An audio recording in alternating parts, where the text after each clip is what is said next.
कोटा विश्वविद्यालय की बीए तृतीय वर्ष हिंदी साहित्य के प्रथम प्रश्न पत्र आधुनिक हिंदी कविता के निर्धारित पाठ्यक्रम के अनुसार कवि मैथिली शरण गुप्त के द्वापर नामक काव्य का एक अध्याय विधृता नामक कविता का आज हम अध्ययन करेंगे। इस कविता में कवि मैथिली शरण गुप्त द्वारा कविता का अंश भागवत से लिया गया है। यह काव्य गुप्त जी की विशेष मनोस्थिति को अभिव्यक्ति देता है, क्योंकि जब उन्होंने यह काव्य रचा था तब उन्होंने अपने दो पुत्रों की मृत्यु का अवसान झेला था। अतः यह विचार प्रधान काव्य है। भागवत में नारी पात्र का नाम नहीं मिलता, अतः गुप्त जी ने उसे विधृता कहा है। यहाँ विधृता राज व्यवस्था का उस परंपरा का विरोध करती है जो किसी वर्ग विशेष को दान पाने का अधिकार नहीं मानती। राम राम हा ठहरो ठहरो, यह तुम क्या करते हो, अबला कहकर भी मुझको यूँ बलपूर्वक धरते हो। लज्जा भी छोड़ी क्या तुमने, छोड़ी जहाँ दया है। तन न जाए पर मन तो मेरा अपनी गैल गया है।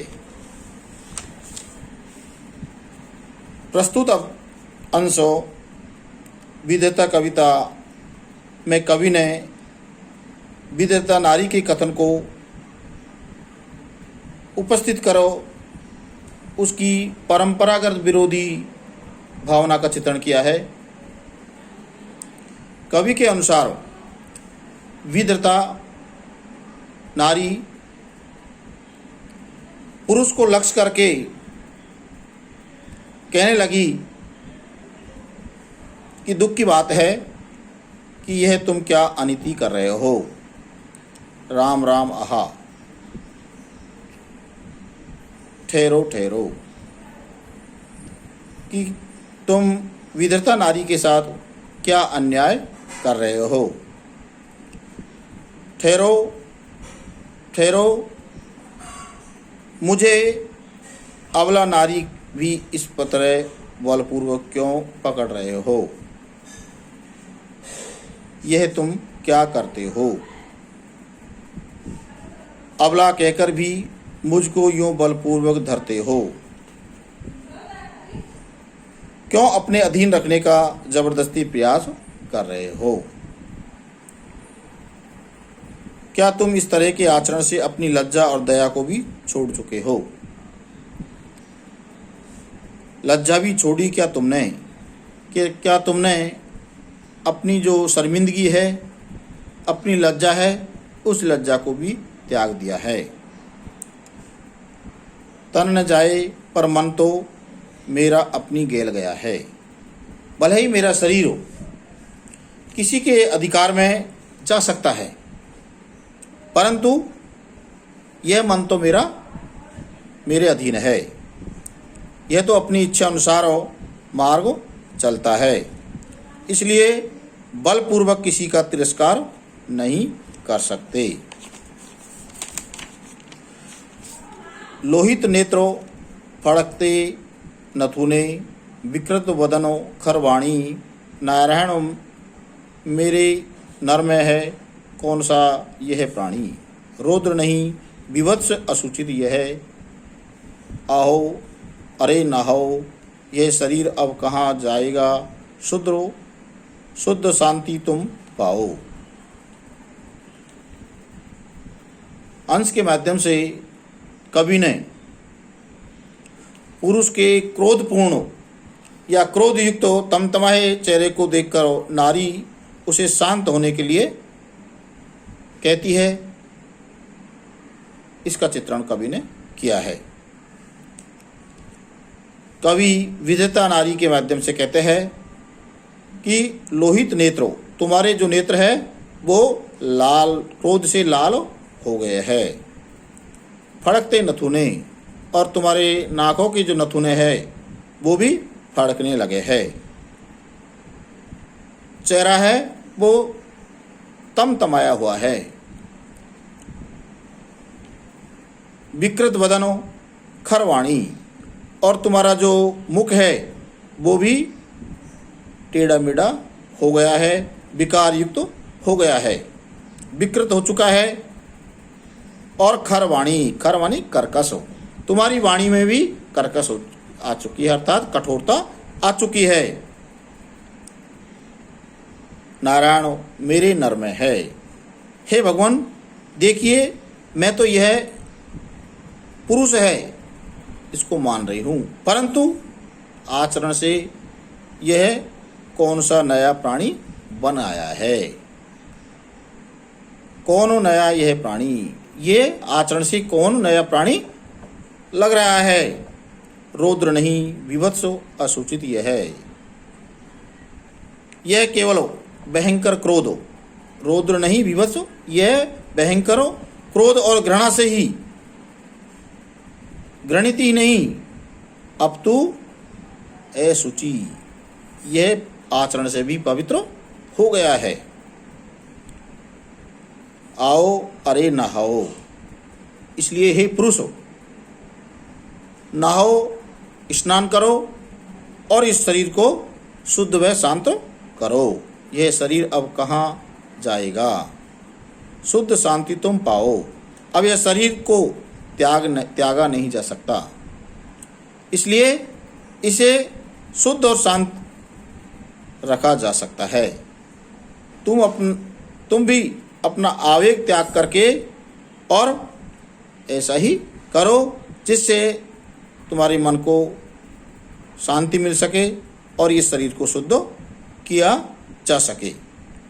तो कवि ने यहाँ पुरुष के जो आचरण है उस आचरण की पवित्रता अपनाने के लिए कहा है, और नर में जो राक्षसी वृत्ति है उस राक्षसी वृत्ति के लिए विधरता के माध्यम से चिंतनीय जो दशा है उसका यहाँ वर्णन किया है। पर सुनते जाओ संभवतः फिर अवसर न रहेगा, तुम सुनना भी चाहोगे तो तुमसे कौन कहेगा। मैं मर चुकी किंतु मरते ही ठंडी नहीं पड़ती हूँ, तुमसे दो बातें कहने को क्षण भर यहाँ खड़ी हूँ। तो विधता के माध्यम से, विधता मतलब तिरस्कृत जो नारी है उसके माध्यम से कवि ने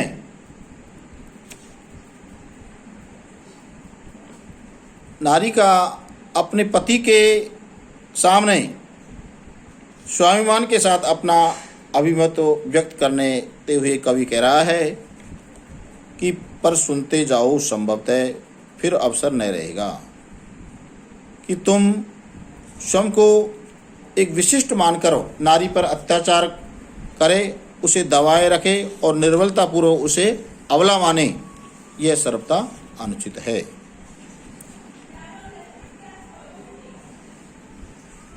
इसलिए नारियों के व्यवहार करते समय पुरुष को अपने आचरण की शुद्धता का ध्यान रखना चाहिए। यही बात तुमसे कहना चाहती हूँ कि तुम सुनते भी जाओगे तो तुम्हें कौन कहेगा, कि तुम मेरी इस बात को इस समय अच्छी तरह सुन लो, क्योंकि आगे फिर तुम्हें मेरी बात सुनना भी चाहोगे तो भी नहीं सुन सकोगे, क्योंकि मैं मर चुकी किंतु मरते ही ठंडी नहीं पड़ी हूँ, क्योंकि मैं तो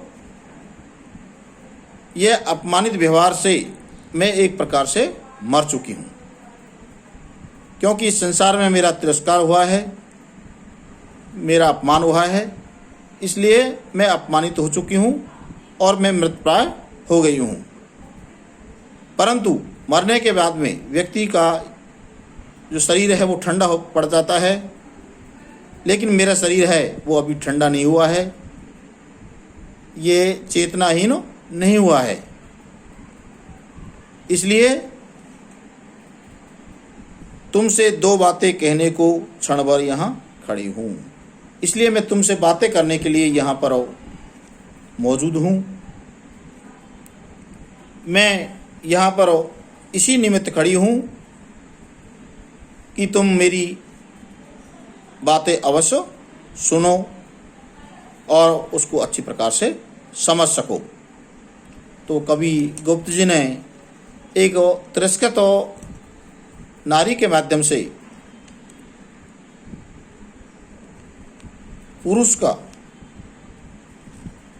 एक नारी के प्रति या अपनी पत्नी के प्रति जो व्यर्थ का जो क्रोध